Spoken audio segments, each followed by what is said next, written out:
Pernah kepikiran nggak, kenapa sih ada satu wilayah di dunia ini yang bisa bikin emosi banyak orang di mana-mana jadi campur aduk banget? Nah, kali ini kita coba bedah bareng-bareng narasi soal kesatria Palestina dan ajakan solidaritasnya. Kita akan lihat dari satu sudut pandang yang menurut saya menarik banget. Oke, jadi langsung aja ke pertanyaan utamanya ya. Kenapa sih Palestina itu spesial banget? Di antara semua tempat di muka bumi, kok kayaknya Palestina ini punya tempat khusus di hati banyak orang? Apa sih yang bikin wilayah ini jadi sebegitu penting? Nah, buat ngebantu kita jawab pertanyaan itu, kita nggak akan ngomong ngalor ngidul. Kita bakal fokus ngebongkar satu dokumen menarik dari Indonesia. Dokumen ini tuh ngebangun argumen solidaritas secara runut satu persatu. Anggap aja ini semacam panduan buat kita, buat ngertiin satu cara pandang yang kuat banget di balik semua ini. Oke, kita mulai dari dasarnya dulu. Argumen pertama yang dibangun di dokumen ini tuh fokusnya ke status tanahnya. Ya, tanahnya itu sendiri yang disebut sebagai jantung permasalahannya. Dan ngomong-ngomong soal tanah ini, biasanya kan mata kita langsung tertuju ke satu tempat.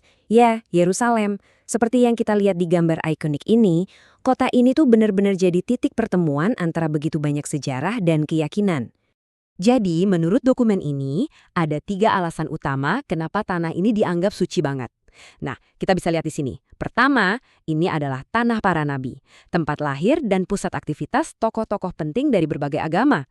Kedua, buat umat Islam, Masjid Al-Aqsa di sana itu adalah kiblat pertama, arah sholat mereka yang paling awal. Dan yang ketiga, ini adalah tempat terjadinya perjalanan malam atau Isra Mi'raj Nabi Muhammad. Jadi, 3 lapis makna spiritual ini, menurut sumbernya, bikin tempat ini jadi lebih dari sekedar tanah biasa. Oke, dari sejarah kuno. Sekarang kita loncat ke argumen kedua. Yang ini nih, lebih modern dan lebih personal, terutama buat kita di Indonesia. Jadi, ini soal hubungan persahabatan dan seperti yang disebut di dokumen ini, semacam utang budi. Nah, ini dia nih klaim utamanya. Sebuah pernyataan yang kuat banget, intinya hubungan yang mau ditekankan di sini itu bukan cuma soal simpati, tapi lebih dalam dari itu. Ini soal ikatan sejarah dua arah yang udah lama terjalin. Dan buat nguatin klaim tadi, dokumen ini ngasih 2 bukti nyata. Pertama, ada pengakuan resmi dari Mufti Besar Palestina, bahkan sebelum Indonesia merdeka. Terus yang kedua, ada solidaritas dalam bentuk uang yang luar biasa banget dari seorang saudagar Palestina bernama Muhammad Ali Taher. Jadi poin pentingnya di sini menurut si dokumen adalah adanya utang budi yang rasanya perlu dibalas. Nah, inilah yang jadi fondasi kenapa ide soal solidaritas ini bisa kuat banget bahkan lintas generasi. Nah, dari cerita hubungan antar negara, narasinya sekarang beralih, menukik tajam ke kisah seorang pahlawan, sosok individu. Dokumen ini ngenalin kita ke seorang tokoh yang dianggap jadi pusat dan teladan, yaitu Ubadah bin Syamit. Oke, jadi ceritanya gini, ini adalah misi pembebasan Al-Quds atau Yerusalem di zaman Khalifah Umar bin Khattab. Latar belakangnya udah jelas ya, tantangannya wah gede banget, Kekaisaran Romawi. Di misi inilah, menurut sumber ini, Ubadah bin Syamit jadi komandan kuncinya. Tapi yang paling mau ditonjolkan dari cerita ini adalah hasilnya. Kota itu akhirnya menyerah dan digambarkan sebagai kemenangan yang gak cuma strategis, tapi juga etis, karena bisa dibilang tanpa pertumpahan darah yang sia-sia. Tapi, ternyata peran Ubadah gak berhenti di medan perang aja. Menurut dokumen ini, ceritanya lanjut. Dari pertempuran, dia beralih ke meja hijau, alias peradilan. Nah, disinilah karakternya sebagai penegak keadilan benar-benar jadi sorotan utama. Simbol timbangan keadilan ini pas banget kan buat ngambarin babak baru dalam hidup Ubadah. Jadi, setelah misinya selesai, dia itu nggak pensiun, malah dia ditunjuk jadi qadhi, atau gampangnya hakim pertama di Yerusalem. Nah, di sini kita bisa lihat perbandingan yang kontras banget. Apa sih yang dia perjuangkan dan apa yang dia lawan?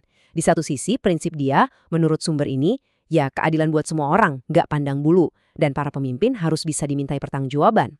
Di sisi lain, dia tegas banget ngelawan yang namanya suap dan intimidasi. Jadi, dokumen ini seolah-olah ngelukis dia sebagai sosok simbol keadilan yang nggak bisa dibeli dan nggak bisa ditakut-takutin.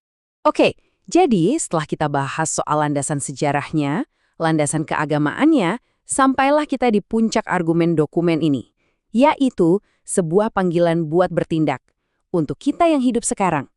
Pertanyaannya jadi, terus apa pelajaran yang bisa kita ambil buat hari ini?